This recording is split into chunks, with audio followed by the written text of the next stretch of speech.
కొడుకు బాధకి కారణం నేనే. లక్ష్మి జీవితం ఎలా అయిపోవడానికి కారణము నేనే. వాళ్ళిద్దరి జీవితంలో ఇప్పుడు ఫేస్ చేసే సమస్యలు నా వల్లనే. ఆ భుజంగం నా కొడుకు మీద కక్ష కట్టింది నా వల్లనే.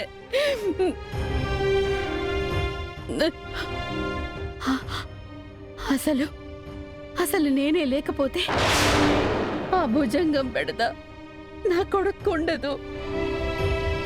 నా కొడుకు కోడలికి ఏ సమస్యలు ఉండవు. ఒక రకంగా నా వల్లనే విహారీ సహస్రతో బలవంతంగా కలిసుంటున్నాడు.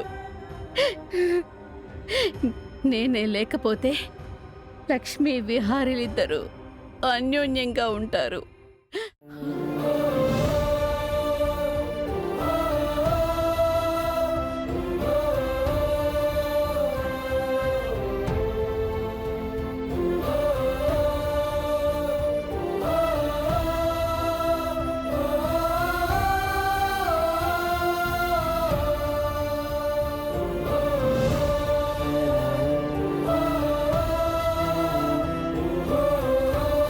నేను ఈ ఇంట్లో అడుగుపెట్టి ఈ కుటుంబం విడిపోయేలా చేశానో, నా తలరాత వలనో, నా నష్ట జాతకం వలనో నా భర్తని పోగొట్టుకున్నాను.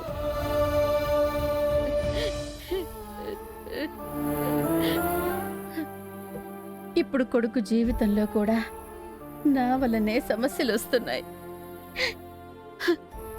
ఈ సమస్యలన్నిటికీ సొల్యూషన్ నా చావేనని నమ్ముతూ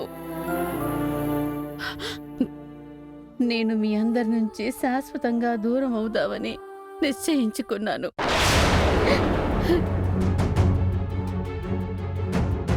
విహారీ, ఈ అమ్మని క్షమించరా. నా చావుతో నీ కష్టాలు తీరిపోతాయి. నువ్వైనా సుఖంగా బతకాలిరా, సుఖంగా బతకాలి.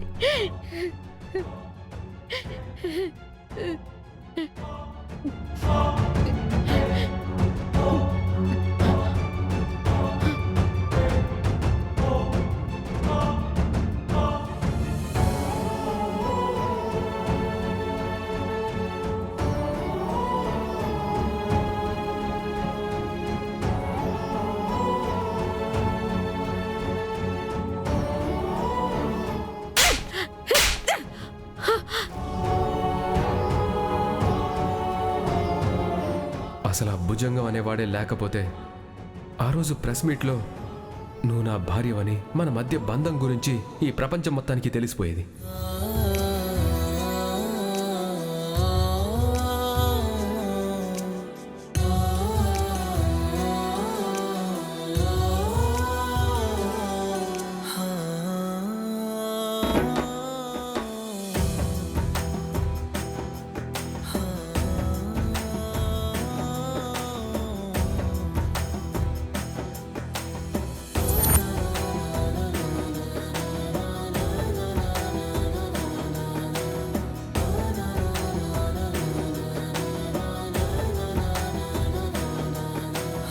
వాడి వల్ల లక్ష్మికి తీరని అన్యాయం చేస్తున్నానమ్మా.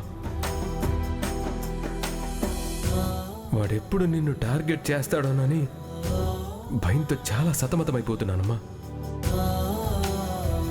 అటు లక్ష్మిని చూసినప్పుడల్లా బాధ కలుగుతుంది, నిన్ను చూసినప్పుడల్లా ఏ క్షణంలో నీకేదవుతుందోనని భయం వేస్తుందమ్మా.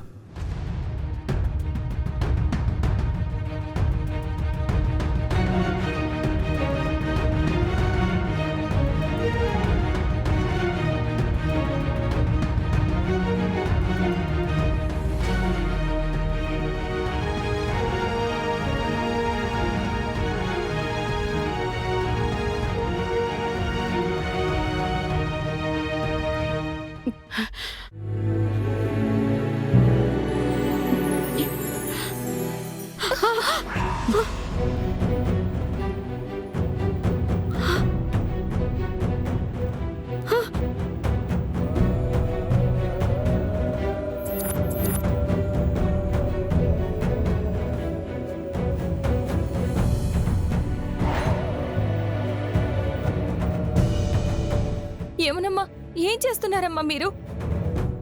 లక్ష్మి, నన్నెందుకు ఆపావు? నేను చావాలి. నేను బతుకుంటే సమస్యలు ఎలా తీరుతాయి లక్ష్మి?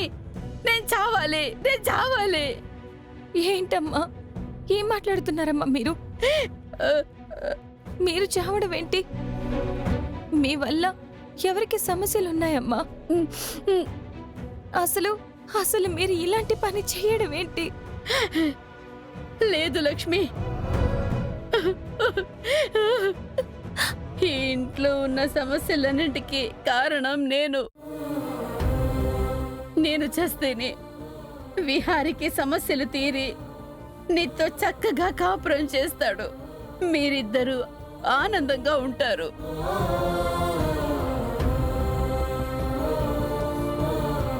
మీరు చనిపోతే సమస్యలు తగ్గుతాయా? అదేంటమ్మా, ఇంకా పెరుగుతాయి. లేదు లక్ష్మి, నీకు తెలీదు. ఈ సమస్యలన్నిటికీ నా చావే పరిష్కారం. నా చావే పరిష్కారం. అమ్మా, యమునమ్మా, ఏంటమ్మా మీరు చేస్తున్నది? మీరు చనిపోతే విహారీ గారు ఏమైపోతారో మీరు ఆలోచించరా?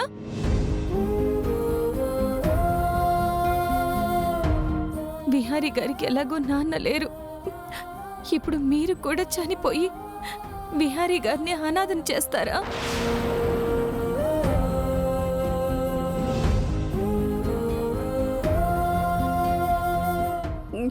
నువ్వేమైనా చెప్పు. ఈ కుటుంబం బాగుండాలి, మీరు చల్లగా ఉండాలి అంటే నా చావుతోనే ఇవన్నీ జరుగుతాయి లక్ష్మి. అదంతా మీ భ్రమమ్మా. మీ చావుతో ఏ సమస్య దూరం అవ్వదు. ఈ ఇంట్లో ఉన్న ఏ సమస్యకి పరిష్కారం దొరకదు. అంతకంతకు దారుణంగా తయారవుతుంది.